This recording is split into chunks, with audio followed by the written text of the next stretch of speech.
ভারতকে আম্পায়ার কিনেই কি মাঠে খেলতে নামেন? মাঠে এবার প্রতিবাদ করলেন ফখর জামান। হোয়াট? এটা কিভাবে আউট হয়?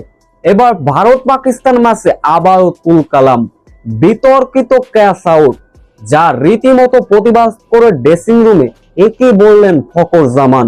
ঠিক কি এমন ঘটেছিল তখন যে এমন তুল কালাম সৃষ্টি হয়ে গেল?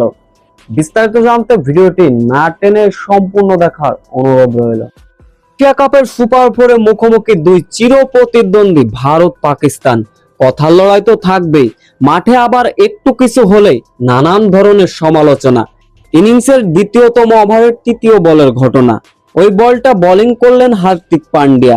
ডিফেন্স খেলার প্রচেষ্টা ছিল ফখর জামানের, কিন্তু ব্যাটে এজ হয়ে কিপার শামসু স্যামসাং এর হাতে ক্যাচ বন্দী হলো। সন্দেহ জাগলো, এটা কি আউট হতে পারে? বিতর্কিত হবে বলে মাঠে থাকা আম্পায়ার সরাসরি আউট জেনেও আউট দিলেন না, সরাসরি চলে গেল থার্ড আম্পায়ারের কাছে ডিসিশন। থার্ড আম্পায়ার ভালো করে পর্যবেক্ষণ করে দেখলেন, না, এটা আগে গ্লাসে তালুবন্দি হয়ে তারপর ক্যাচ আউট হয়েছে। এখানে মাটিতে দরাপের কোনো চিহ্নই ছিল না। আধুনিক ক্রিকেট জগতে এসে চুরি করার তো কোনো সুযোগই থাকে না। যতটুকু আমরাও খালি চোখে স্পষ্টভাবে দেখলাম, এটা ক্যাচ আউট হয়ে গেল ফখর জামান। তবে এমন আউট অবশ্য মেনে নিতে পারেননি পাকিস্তানি ব্যাটার ফখর জামান। আউট দেওয়া দেখে রীতিমতো বললেন, হট, এটা কিভাবে আউট হয়? পরে রাগান্বিত হয়ে ড্রেসিং রুমে ফিরলেন ফখর জামান।